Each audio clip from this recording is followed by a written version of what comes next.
ये फल जहरीले हैं, आप मत खाना।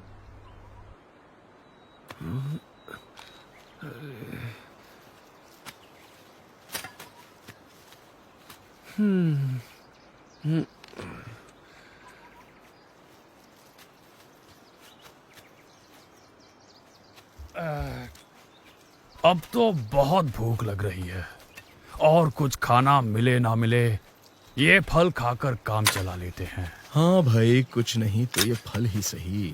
अरे ये फल मत खाइए, ये जहरीले हैं। हाँ, तुम्हें कैसे पता? इन्होंने बताया। हाँ? पर ये स्वयं तो यही फल खा रहा है और हम ये खाएंगे तो मर जाएंगे हैं?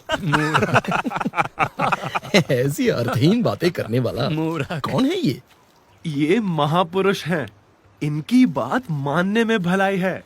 ये बच्चा महापुरुष। यदि ये महापुरुष है तो हम तो अति महापुरुष हैं। अरे ये स्वयं भगवान है। वे जो करते हैं वो करने में नहीं, पर वे जो कहते हैं वो करने में ही हमारी भलाई है, समझो। तुझे भूखा रहना है तो रहे, हम तो ये फल खाएंगे। चलो महापुरुषों, ये फल खाओ और भूख मिटाओ। लाओ भाई, महापुरुष लाओ। अब भी कहता हूँ इनकी बात मानो। ये जहरीले हैं। छोड़ो फिर। तू भी खा ले। ये देख, मैंने तो खाया, मुझे कुछ नहीं हुआ। ये देख, मैंने भी खाया, कुछ हुआ क्या? कुछ भी तो नहीं हो रहा है हमें। हम भी तो महापुरुष हैं। आजा तू भी खा ले। ये क्या हो रहा है? ये अरे ये वरणी जी की बात सही थी। वरणी जी की बात सच थी। जो भगवान की नहीं सुनेंगे उनका तो यही हाल होना निश्चित है। पर हाँ, इन सब को एक बार तो आपके दर्शन जरूर हुए हैं, तो कभी ना कभी तो उनका कल्याण जरूर होगा। मोहनदास जी, आप मुझे थोड़ा थोड़ा पहचान गए हैं।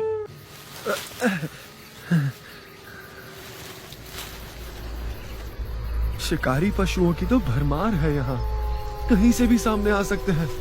बहुत ध्यान रखिएगा। इसमें थोड़ी भिक्षा दे दीजिए। धन्यवाद भैया। धन्यवाद। आज तो वर्णी जी के लिए बहुत बढ़िया भोजन बनाऊंगा। प्रभु जी उतारे भाव पार मेरे। बोलो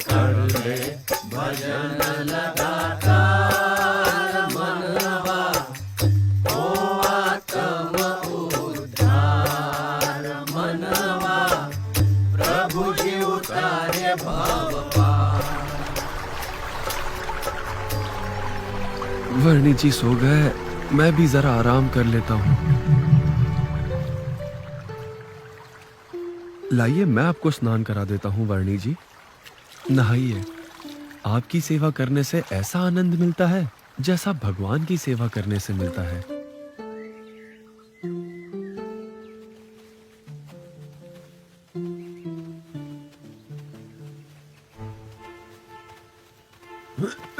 हाँ?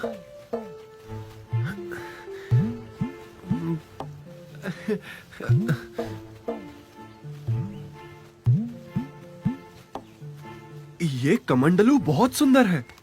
क्या मैं इसे संभाल कर रखूं? हाँ, रख लो। ठीक है, धन्यवाद प्रभु।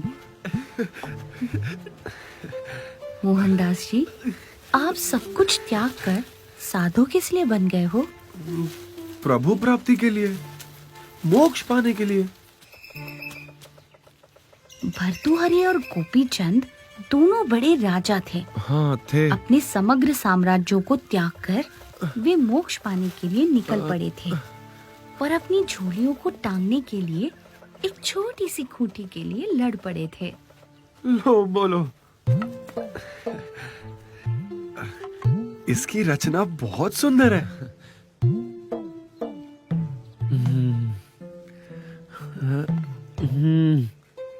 आपको पता है वर्णी जी, भरत राजा तो समग्र पृथ्वी का राज्य त्याग कर मोक्ष प्राप्ति के लिए निकल पड़े थे। पर उन्हें एक हिरण से ऐसा मोह हो गया कि वे मोक्ष मार्ग से विचलित हो गए। ये कमंडलू, इसे तो मैं बहुत संभाल कर रखूंगा।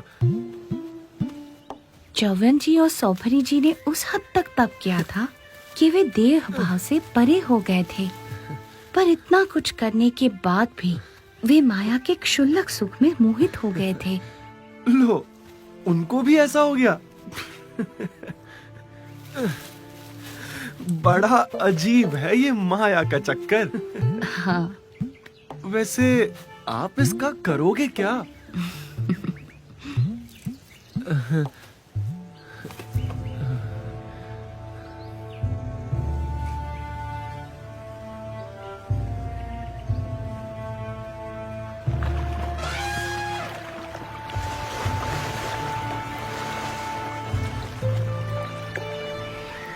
मेरा प्यारा प्यारा कमंडल, इसमें पानी पीने का मजा ही कुछ और आएगा।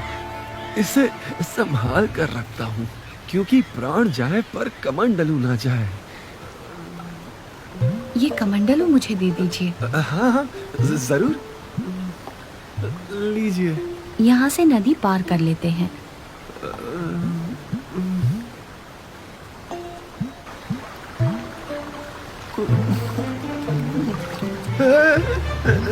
संभल कर,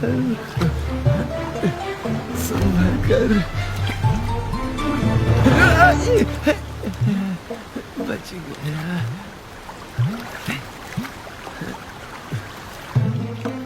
जरा ध्यान से प्रभु, गिरा मत देना। कमंडलू संभाल लेना। अरे मैं पकड़ लूं? अरे मेरा कमंडलू टूट ना जाए, संभालिएगा। अरे संभल कर, क्या कर रहे हो? बच गया। संभल कर, अरे संभल कर, हाँ, संभालिएगा। मैं नहीं गिरूंगा, अरे ध्यान चिंता मत दीजिएगा। कीजिए। अरे कहीं कमंडलू ना गिर जाए, टूट ना जाए। हाँ हाँ, ध्यान रखूंगा और आपके कमंडलू को भी कुछ नहीं होने दूंगा। मैं पकड़ लूं? हे भगवान, बच गया मेरा कमंडलू। वर्णी जी, आप इसका क्या करोगे? दे दो मुझे, कितना प्यारा है। मोहनदास जी, लाइए, मुझे दीजिए।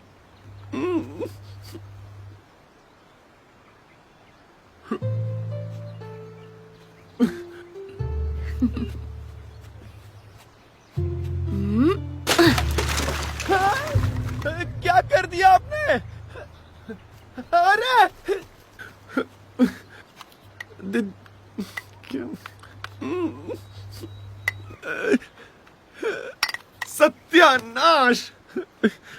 इतना सुंदर कमंडलू तोड़ दिया आपने। हाँ, क्योंकि साधु सन्यासी का सत्यानाश तो तब हो जाता है जब उसकी वृत्ति परमात्मा से छूटकर कोई भी छोटी बड़ी माइक वस्तु में लग जाती है। जिसको पाने के लिए सब कुछ छोड़ दिया हो, उस परमात्मा के सिवा और कहीं भी लगाव हो जाए तो साधु जीवन का सत्यानाश। सही कहा आपने नीलकंठ वर्णी। मैं भी भगवान के भजन छोड़कर इस तुच्छ कमंडलू के गीत गाने लगा था। मेरा तो स्वभाव ही ऐसा है, कहीं ना कहीं लगाव हो ही जाता है। तो मेरा मोक्ष कैसे होगा? निराशा से निराकरण नहीं होता, आशा रखिए मोहनदास जी।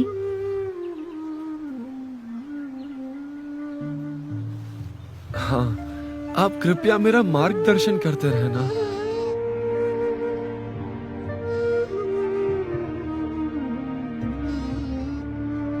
मैं बहुत खुश हूँ नीलकंठ वर्णी जी।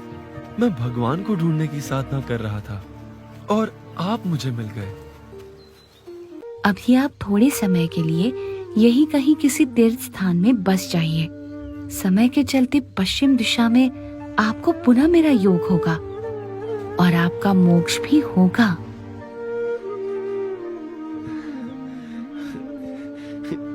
ठीक है बोरनी जी, जैसा आप उचित समझे। मुझ पर अपने आशीर्वाद बनाए रखिएगा। प्रणाम।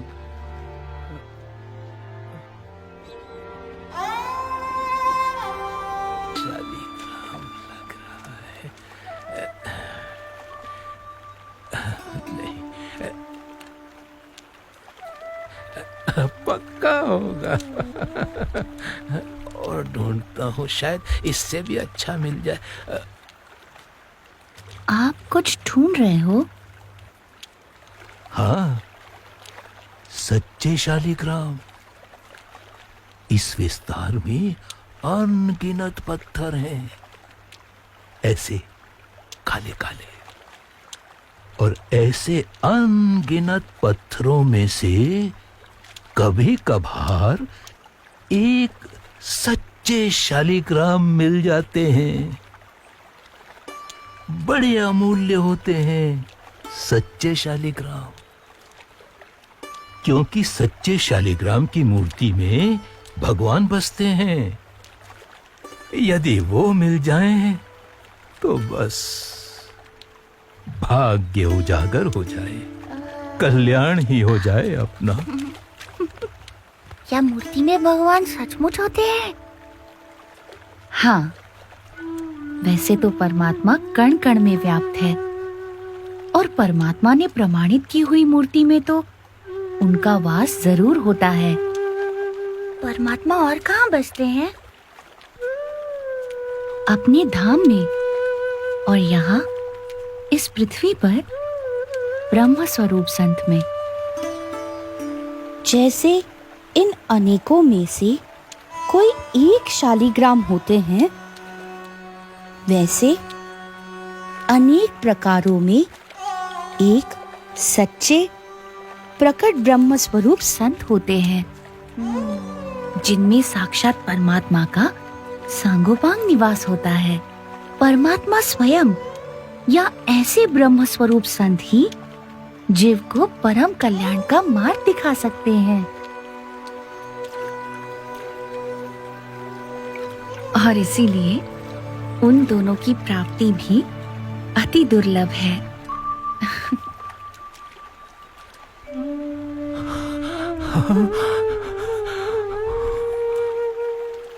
धन्य हो गया मैं। प्रणाम प्रभु।